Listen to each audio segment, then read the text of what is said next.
जय श्री राधा, जय श्री कृष्ण। भक्तजनों, आज मैं आपको श्री राधा ने कैसे पहनी चूड़ियाँ कथा सुनाती हूँ। एक बार गोसाई जी के यहाँ चूड़ियाँ पहनाने वाली आई।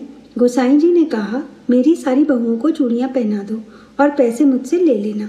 गोसाई जी के 7 पुत्र और 7 पुत्र वधुएं थीं। उन्होंने यह नहीं कहा कि मेरी 7 बहुओं को चूड़ी पहना दो, उन्होंने कहा मेरी सारी बहुओं को चूड़ी पहना दो। उनकी 7 बहुओं ने चूड़ी पहनी। उसके बाद श्री राधा ने अपने हाथ आगे कर दिए। जैसे ही चूड़ी पहनाने वाली ने उनके हाथ देखे तो वह आनंद से मग्न होकर रोने लगी। वह सोचने लगी कि इतने सुंदर हाथों में चूड़ियाँ पहनाने के लिए चूड़ियाँ नहीं है मेरे पास। श्री जी ने इशारा किया कि चूड़ी पहनाओ। जैसा जैसा इशारा किशोरी जी द्वारा हुआ उसके अनुसार ही उन्हें चूड़ियाँ पहनाई। अब वह गोसाई जी से पैसे मांगने गई। तब गोसाई जी ने उन्हें 7 बहुओं के हिसाब से पैसे दिए। उसने कहा 7 नहीं 8 बहुओं के हिसाब से पैसे दीजिए। और फिर वह श्री जी की सुंदरता का वर्णन करते करते रोने लगी। गोसाई जी को कुछ समझ में नहीं आया। उन्होंने झंझट से बचने के लिए पैसे दे दिए। गोसाई जी जब रात में सो रहे थे तो श्री राधा ने उनसे कहा कि आप चूड़ी वाली से क्यों झगड़ रहे थे? क्या आप ठाकुर जी को अपना पुत्र नहीं मानते?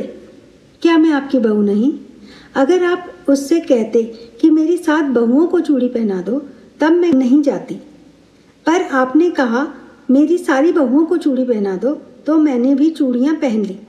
गोसाई जी तत्काल नींद से उठे और बैठे बैठे रात भर रोते रहे कि हमारी लाडली जू कितनी भाव स्वीकार करने वाली है।